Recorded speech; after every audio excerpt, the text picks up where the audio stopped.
The cartels have been formed ever since, have become much bigger, more powerful cartels which can literally command governments, sometimes to go to war on their behalf, have occurred. The economic crash of 2008 and 2009 was an engineered crisis designed to cripple sovereign nations globally to make way for a world currency and a new Bank of the World. China's holding, what, 1.5 trillion worth. All over the world, they're holding U.S. currencies. They want to get out of them in a way where they're not going to lose on their investments. There's going to be a world currency. There's going to be a new reserve currency. They're going to push it through the IMF. That's going to be the banksters that are going to be in charge of it. It's going to happen, and it's going to happen sooner rather than later. There was also a question to Geithner. Do you think that the U.S. dollar ought to be replaced? And he blew it. He had a moment of candor where he said, yeah, we're considering that. So on that day, the dollar went down 1% within a couple of minutes. Chinese government proposal about a global currency and about the IMF regulations, the new IMF idea about general agreements to borrow and having a faster ability to disperse to the emerging markets. As I understand this proposal, it's a proposal designed to increase the use of the IMF's special drawing rights. And we're actually quite open to that suggestion. Timothy Geithner's comment about global currency is not off the table because it's not off the table and it's going to come. The whole world is ready to bail out of bucks. They just want to do it in a way where they're not going to lose on their investments. That's all that's going on. All the people around the world, the Japanese who have $1 trillion, the Chinese who have $1 trillion, the Saudis have $1 trillion, the Europeans something similar, they're all going to dump it at the same time. The rush for the exits. And that will then create hyperinflation. When America finishes supplying the manpower and the military for standardization of the world into the one system, and they want a secular world society with a hint of greening and Gaia worship for sustainability reasons. America, as they're finishing off this agenda, they'll be pulling the rug from underneath Americans at home at the same time towards the latter stages. When the dollar starts to slide, and this was always the nightmare of Paul Adolph Volcker, who is now sitting in the Obama White House, once the dollar starts to go, there's nothing to stop it. There's no useful way that you can stop it once it begins to gather momentum. So I think we're facing the probability of some form of dollar panic combined with hyperinflation sometime during the Obama presidency. They're now pulling the rug away from under the feet of the people. They're becoming rapidly a non-manufacturing country. Any country that can't manufacture its own goods, even for self-defense, therefore is no longer sovereign, independent, and able to sustain itself, which tells you that this is all part of the plan. It started with the very beginning when you established that there was a Federal Reserve System given the power of the state to create money out of nothing and to do so without any regard to the will of the people, without any regard to what's behind the money system. In other words, strictly political and economic motives for the bankers and the politicians. Once you granted that power to a group, the Federal Reserve System, the economic crisis was inevitable. This has happened before. Every time in history when the government was given the power, or a group of banks in conjunction with the government was given the power to expand the money supply at will, those economic systems always wound up in crisis and always collapsed. So there's no reason to believe that the United States was given some kind of a get-out-of-jail-free card, an exemption from the processes of history.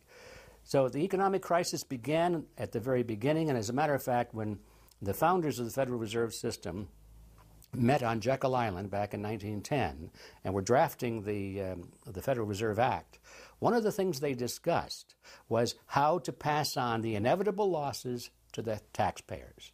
They knew that inevitably something like this would happen, and they knew that there had to be some way to get out of it without destroying the banks, of course, because they were the banks. And they said, aha, we'll go into partnership with the government. We'll take our cartel agreement and pass it into law. Call it the Federal Reserve Act. And we'll make the taxpayer come online and be responsible to bail us out if and when the failure finally comes. Who's going to soak up the derivatives? Who's going to soak up the debt? Who's going to be penalized? And right now, it looks like Wall Street's getting bailed out, and the little guy in the middle of Main Street America are all going to pay the penalty. Can the economy be turning around here? Are happy days here again? And can we actually have growth without jobs? Is this an oxymoron, jobless recovery? We're going into the greatest depression. There will be no job growth. Unemployment will continue to escalate. Along with it, so too will crime, poverty, kidnappings, boss snappings. And the more things spin out of control, the harder the hammer is going to come down by the federal government to keep everyone in control. Power is much, much more important to them than money is. Money is only a way to the means. Power is the end result. The elite's main goal is to destroy national sovereignty and individual independence. To consolidate their grip on power, the banksters create artificial debt bubbles that are mathematically impossible to pay back. These are those sinister, toxic assets, the complex financial instruments that they talk about but never really name. They're paper based on paper. They're credit default swaps, collateralized debt obligations, mortgage-backed securities, asset-backed securities, structured investment vehicles, auction rate securities, and so on down the line. It's an immense mass of cancerous, fictitious, speculative paper, bloated in value, impossible to bail out. Triage the derivatives on their books.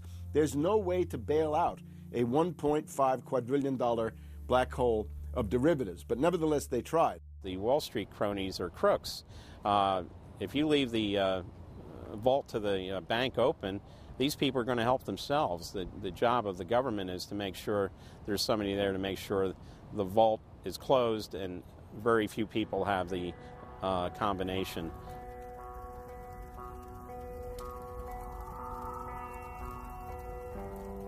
I'm William K. Black, Associate Professor of Economics and Law at the University of Missouri at Kansas City.